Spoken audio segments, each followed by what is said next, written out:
Good morning class 12।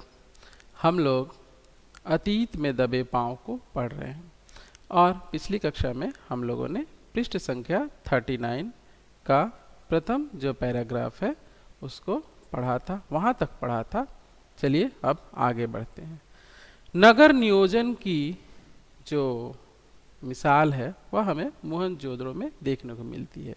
तो लेखक कह रहे हैं कि नगर नियोजन की मोहनजोदड़ो अनूठी मिसाल है।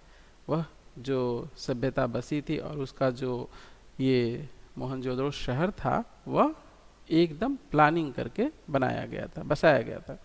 इस कथन का मतलब आप बड़े चबूतरे से नीचे की तरफ देखते हुए सहज ही भाप सकते हैं। जब आप बड़े चबूतरे पर चढ़ते हैं, जो अभी जाकर आप अवशेष देखिएगा तो आपको उसका अनूठा मिसाल देखने को मिल जाएगा।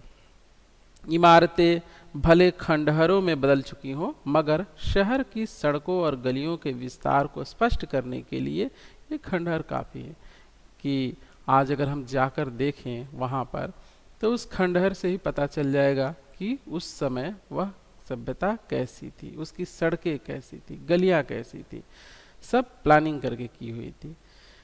यहाँ की कमोबेश सारी सड़कें सीधी हैं या फिर आड़ी है, कहीं कहीं आड़ी है, नहीं तो सीधी है।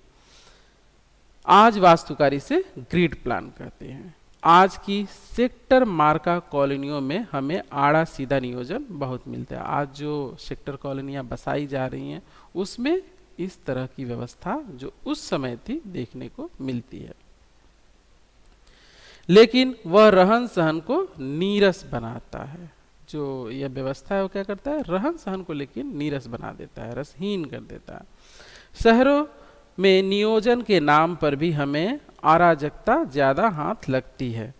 ब्रासीलिया या चंडीगढ़ और इस्लामाबाद ग्रिड शैली के शहर हैं जो आधुनिक शहर नियोजन के प्रतिमान ठहराए जाते हैं कि आज अगर कोई शहर बसाना हो तो इस नमूने को, इसको देखकर, जिसमें क्या है ग्रिड शैली, उसके कौन कौन से उदाहरण हैं, चंडीगढ़, ब्रासीलिया, इस्लामाबाद, तो इनका उदाहरण दिया जाता है। लेकिन उनकी बसावट शहर के खुद विकसने का कितना अवकाश छोड़ती है, इस पर बहुत शंका प्रकट की जाती है कि खुद शहर का कितना विकास हो सकता है, यह उस पर क्वेश्चन मार्क लग जाता है।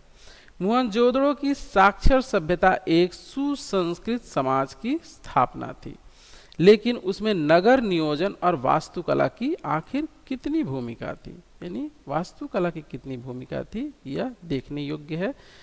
सभ्यता क्या थी, साक्षर थी, सुसंस्कृत थी, समाज उनका क्या था, व्यवस्थित था, लेकिन उसमें वास्तुकला की कितनी भूमिका थी, इस पर लेखक ने क्वेश्चन मार्क लगाया। स्तूप वाले चबूतरे के पीछे गढ़ और ठीक सामने उच्च वर्ग की बस्ती है। उसमें पीछे 5 किलोमीटर दूर सिंधु नदी बहती है। पूरब की इस बस्ती से दक्षिण की तरफ नजर दौड़ाते हुए पूरा पीछे घूम जाए तो उसमें मोहनजोदड़ो के खंडहर हर जगह दिखाई देंगे। दक्षिण में जो टूटे फूटे घरों का जमघट है वह कामगारों की